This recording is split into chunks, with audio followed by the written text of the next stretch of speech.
তো আজকের বিষয় নিয়ে আলোচনা করব।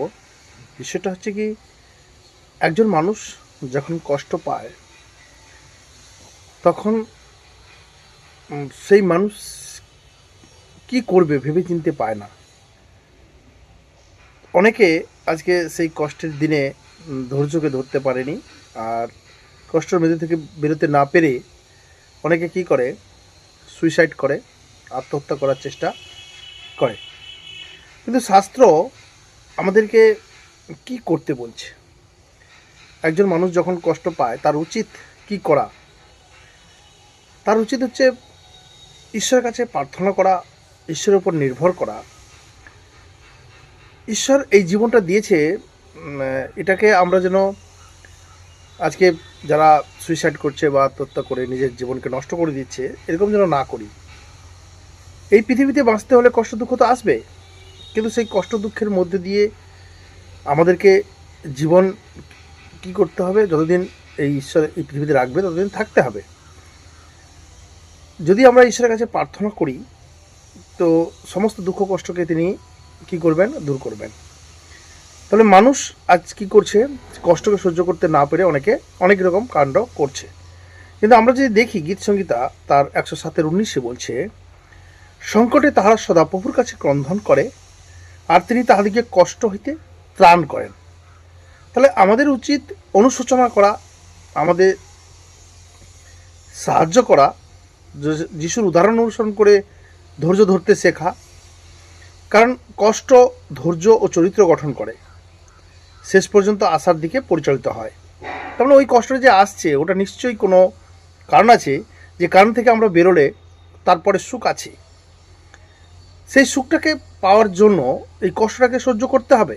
কিন্তু মানুষ সেটাকে সহ্য করতে না পেরে অনেকে কী করে, অনেক রকমভাবে চলে যায়। রোমিও 5:1 বলছে, অতএব বিশ্বাসিত ধার্মিক গণিত হতে আমাদের প্রভু যীশু খ্রিস্ট দ্বারা আমরা ঈশ্বরের উদ্দেশ্যে সন্ধি লাভ করিয়াছি। আর 2 বলছে, আর তাহারই দ্বারা আমরা বিশ্বাসে এই অনুগ্রহের মধ্যে দিয়ে প্রবেশ লাভ করিয়াছি, যাহার মধ্যে দাঁড়াইয়া আছি এবং ঈশ্বরের প্রতাপের প্রত্যাশায় শ্লাঘা করিতেছি। কেবল তাহা নয়, কিন্তু নানাবিধ ক্লেশেও শ্লাঘা করিতেছি, কারণ আমরা জানি ক্লেশ ধৈর্য পরীক্ষা সিদ্ধতাকে, এবং পরীক্ষা সিদ্ধতা প্রত্যাশাকে উৎপন্ন করে। আর প্রত্যাশা লাভজনক হয় না, যেহেতু আমাদিগকে দত্ত পবিত্র আত্মার দ্বারা ঈশ্বরের প্রেম আমাদের হৃদয়ে সেচিত হইয়াছে। তার মানে যদি আমরা সেই কষ্টকে সহ্য করি, পরীক্ষা সহ্য করি, প্রত্যাশা উৎপন্ন করে। তাহলে আমাদের আজকে যে কারণে কষ্ট আসছে সেটাকে যদি আমরা সহ্য করে আগে এগিয়ে যাই, তাহলে আমাদের একটা আশা আছে। এবারে কোনো মানুষের যদি আশা না থাকে তাহলে সে কি হয়ে যায়? নিরাশা হয়ে যায়। এই জন্য ঈশ্বরের কাছে আমাদের প্রার্থনা করতে বলছে, যেটা আমরা করতে পারি। প্রার্থনা বা ঈশ্বরের উপর নির্ভর করা, বা আমাদের সমস্ত চিন্তা বা কষ্টের ভার ঈশ্বরের কাছে সমর্পণ করা। আমরা যদি প্রথম পিতর তার 5:7 দেখি, তোমাদের সমস্ত ভাবনার ভার তার উপরে ফেলিয়ে দাও, কেন তিনি তোমাদের জন্য চিন্তা করেন। আর 8 বলছে, তোমরা প্রবুদ্ধ হও, জাগিয়া থাকো, তোমাদের বিপক্ষ দিয়াবল গর্জনকারী সিংহের ন্যায় কাকে গ্রাস করিবে তার অন্বেষণ করিয়া বেড়াইতেছে। তারপরে শয়তান তো অন্বেষণ করে বেড়াচ্ছে কাকে কোথায় কষ্ট ফেলবে।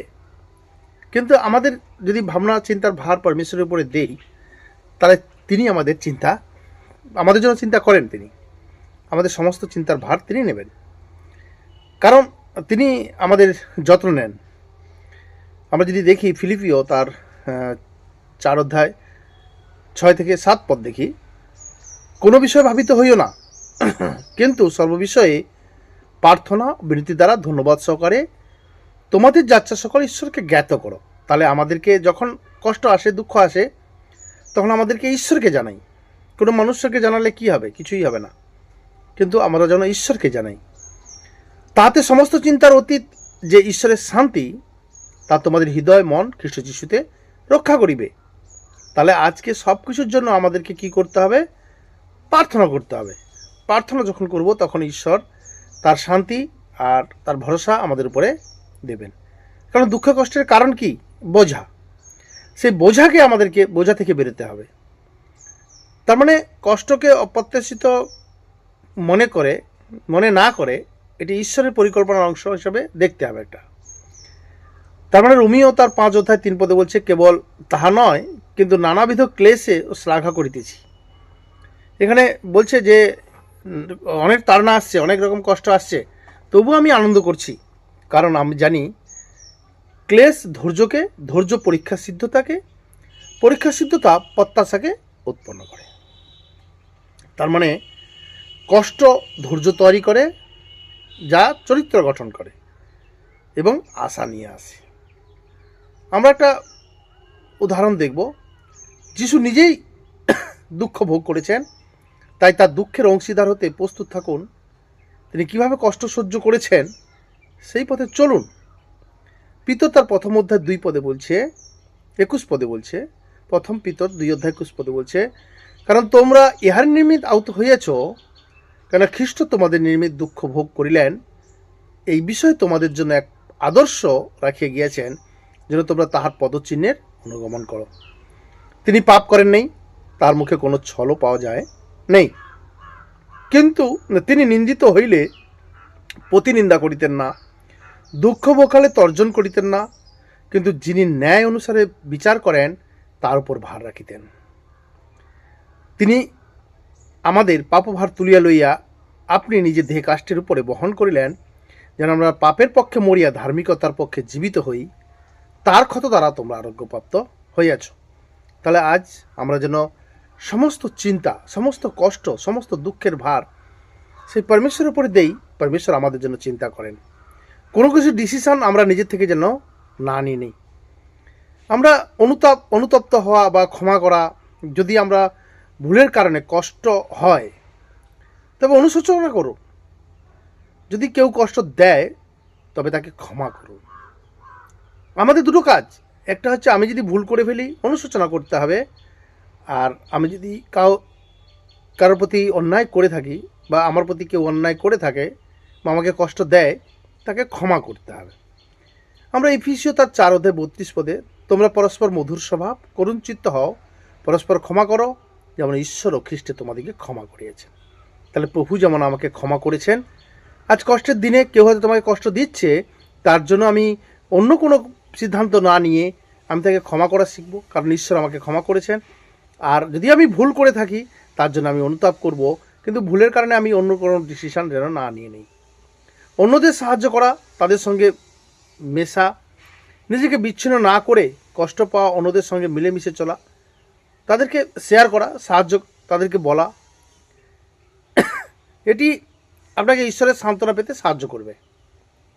মনে রাখলে কি হয়, মনের মধ্যে চিন্তা বেড়ে যায় আর মনের মধ্যে কষ্ট বেড়ে যায়।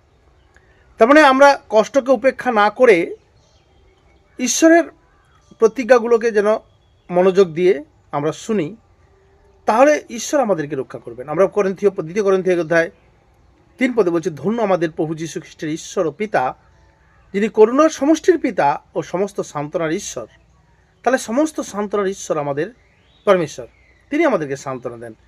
তার মানে এই যে প্রতিজ্ঞাগুলো ঈশ্বর করেছেন না, এগুলোকে আমরা ধ্যান দিই। আমরা যখন কষ্ট আসে, দুঃখ আসে, তাড়না আসে বা ভুল করে ফেলি, তখন আমাদের মধ্যে অনেক কিছু আসে যে আর বেঁচে থাকা লাভ নেই বা এই শরীর জীবন রেখে লাভটা কি। কিন্তু ঈশ্বর আমাদেরকে সান্ত্বনা দেবেন যদি তার প্রতি আমরা তার কাছে প্রার্থনা করি, অনুতাপ করি, অনুশোচনা করি, বা আমাকে কেউ তাড়না করছে তাকে ক্ষমা করি, তাহলে ঈশ্বর শান্তি দেবেন। তারপরে বলছে দেখুন যে তিনি আমাদের সমস্ত ক্লেশের মধ্যে আমাকে সান্ত্বনা করেন, যেন আমরা নিজে ঈশ্বর দত্ত যে সান্ত্বনাপ্রাপ্ত হই, সেই সান্ত্বনা দ্বারা সমস্ত ক্লেশের পাত্রদিগকে সান্ত্বনা করিতে পারি। তার মানে আজকে যদি কেউ কষ্ট দিচ্ছে, ঈশ্বর আমাদেরকে সান্ত্বনা দেবে। ঈশ্বরের কাছে আমরা অনুতাপ করব, অনুশোচনা করব, কেননা খ্রিস্টের দুঃখভোগ যেমন আমাদের প্রতি উপচেয়ে পড়ে, তেমনি খ্রিস্ট দ্বারা আমাদের সান্ত্বনাও উপচেয়ে পড়ে। এর থেকে আমরা কি শিখতে পারলাম? ঈশ্বর একা ছাড়েন না, তিনি সর্বদা আপনার সঙ্গে আছেন, আপনাকে শক্তি দেবেন। আমরা 1 পিতর 5 অধ্যায় 7 পদে পড়েছিলাম।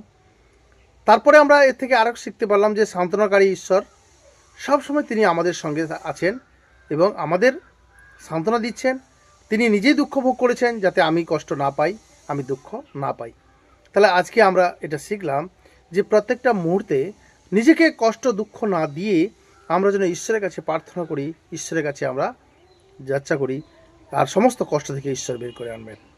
আমরা বুঝতে পারছি পিতা পরমেশ্বর ধন্যবাদ। মহান প্রভু যিশুর নামে যিশুকে জানাই অসংখ্য অসংখ্য ধন্যবাদ।